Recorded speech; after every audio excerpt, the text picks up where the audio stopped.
Breaking news tonight on Connecticut's news station. Former President Donald Trump's mugshots released as he surrenders to authorities on election charges in Georgia.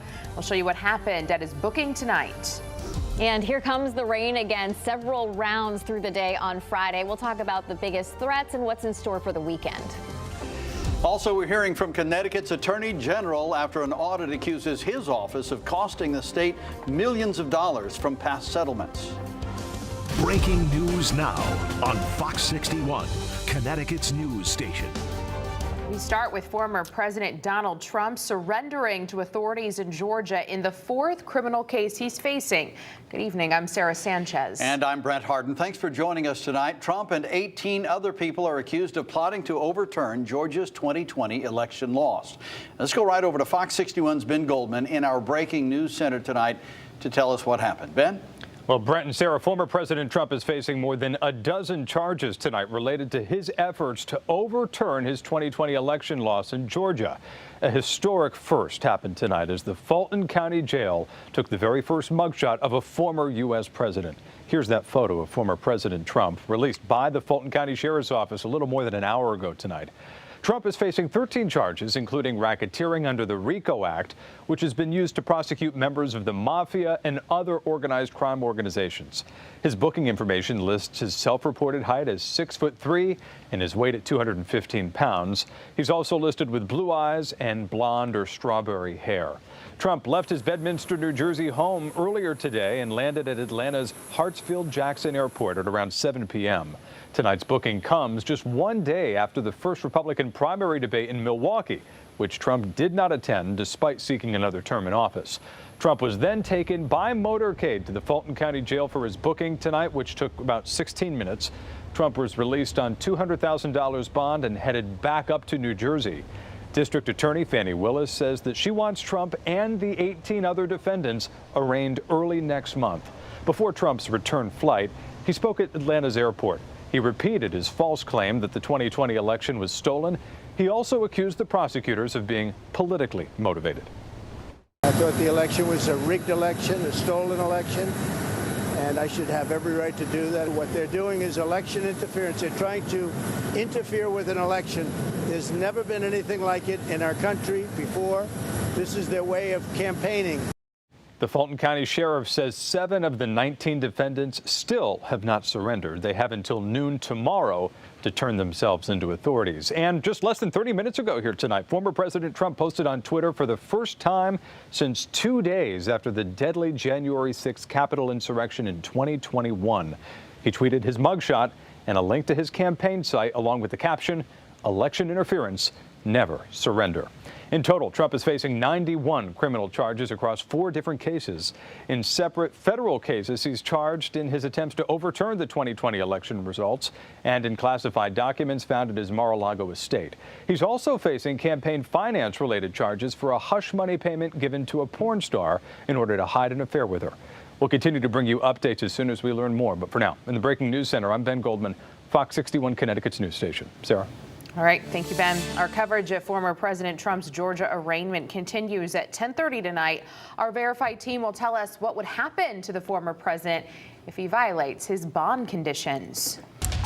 All right, let's take a look at the weather now and check in with Chief Meteorologist Rachel Frank for a first look at the forecast. Rachel, we've got some rain moving in for the morning. Huh? Yeah, what else is new, right? Yeah. And this is the second Friday in a row that we've been woken up by rain and the chance for some thunder. And we'll see off and on showers and storms as we head through the day tomorrow, even into later tomorrow night. And there could be some isolated flash flooding, but the good news is the severe weather risk is pretty low tomorrow, unlike last week when a tornado touched down in the morning hours in Windham County. Taking a look at the radar, we've got one batch of showers that's still moving through, and this is in eastern Connecticut, Killingly, all the way down through Stonington. After this batch exits, there will be a bit of a break in the action before more numerous showers start to develop right around daybreak. You're seeing some of those heavier downpours and thunderstorms, and those will kind of swing through. And I also think we'll see activity kind of blossom out ahead of that line that I just showed you. Temperatures tonight in instead of dropping, will actually rise, along with the humidity rising too.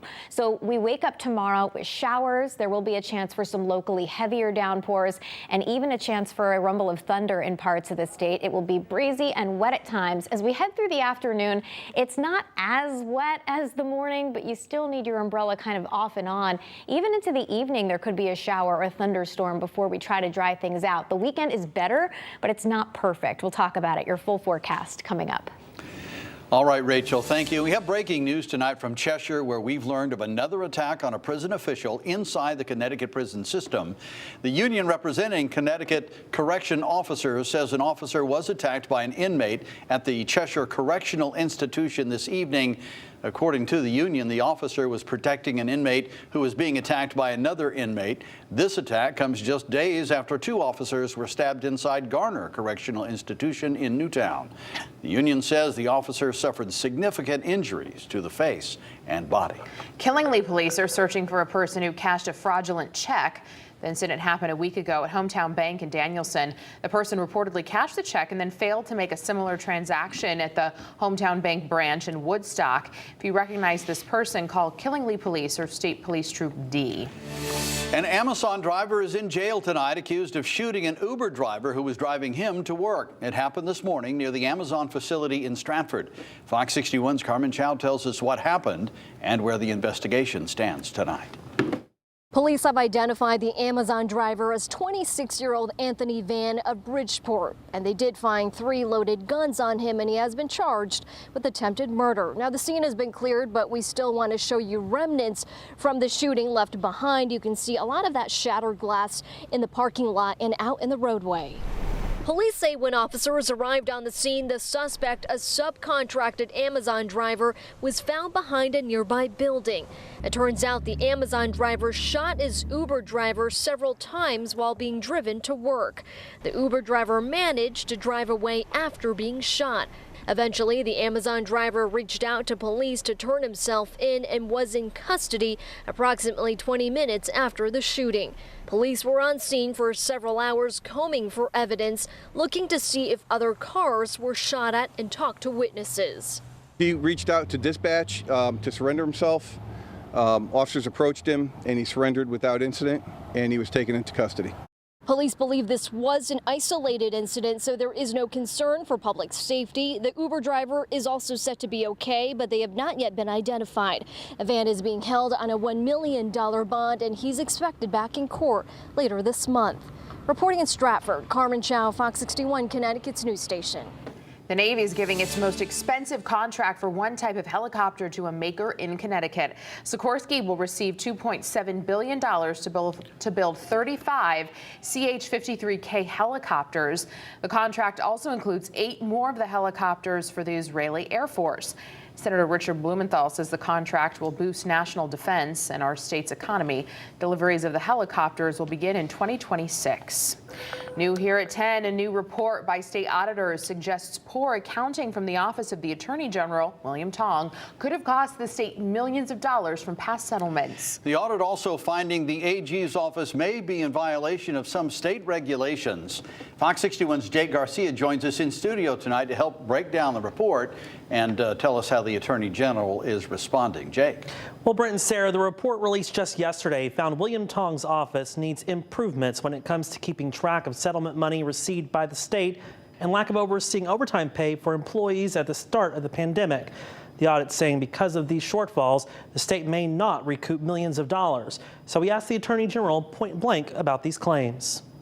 State auditors overseeing public accounts for various state agencies recently released a routine audit for the Office of the Attorney General for the 2020 and 2021 fiscal years. In the report, auditors found over $10 million in settlement funds owed to the state that is likely unable to be retrieved due to weak accounting practices. Attorney General William Tong disagreeing with that notion during a taped interview Thursday for this weekend's episode of The Real Story. There's no poor accounting. The Office of the Attorney General, as the state's lawyer, brings in more money than any other state agency other than the Department of Revenue Services. Auditors say out of 25 cases they reviewed, there was lack of documentation about settlements in 17 cases. In addition to the more than $10 million unaccounted for, auditors found other unaccounted settlements over the last decade, even dating back as far as 1992. This is about, frankly, cases in which we are trying to collect money from other people, and sometimes that's a struggle. Tong says the feedback from auditors is welcomed and gives them direction on how to improve. And so we accept feedback and input and criticism. We're not afraid of it. And if we can do something better, we will. Auditors also encouraging the AG's office to modernize employee records. According to the audit, all 300 plus employees that work for the Attorney General are still using paper timesheets. The move to technology-based solutions, computer-based solutions, I mean, it's happening everywhere. I think, to be honest, it's slower in government and it's tougher to adopt these new processes, and we're trying to get there. We're not there yet, but we're working on it. Now, in addition, auditors found the AG's office may be in violation of state employee policies due to not providing annual performance evaluations and not having necessary medical forms for extended medical leaves. Now, Tong says that those are due to staffing shortages. Now, you can watch the full conversation with Attorney General William Tong and Fox 61 political reporter Emma Woolforce on The Real Story that airs this Sunday morning at 10 a.m. right here on Fox 61 and on Fox 61 Plus. In studio, Jake Garcia, Fox 61. Connecticut's news station. All right, Jake, thank you. A newly rehabbed apartment complex in New Haven is designed to help those in need. City leaders came together today to celebrate the transformation of the Edith Johnson apartment complex. It's a 14-story high-rise community serving low-income elderly residents. The complex is on Bristol Street in the Dixwell neighborhood. All units are covered by a Section 8 contract, ensuring they will remain affordable for residents for decades to come. The renovated building features 85 studios and 10 one-bedroom units, all of which are tailored to the needs of older residents. The Aragoni Bridge is getting its own stamp. A ceremony was held in Portland to celebrate the historic milestone. The stamp shows a side view of the bridge connecting Portland and Middletown.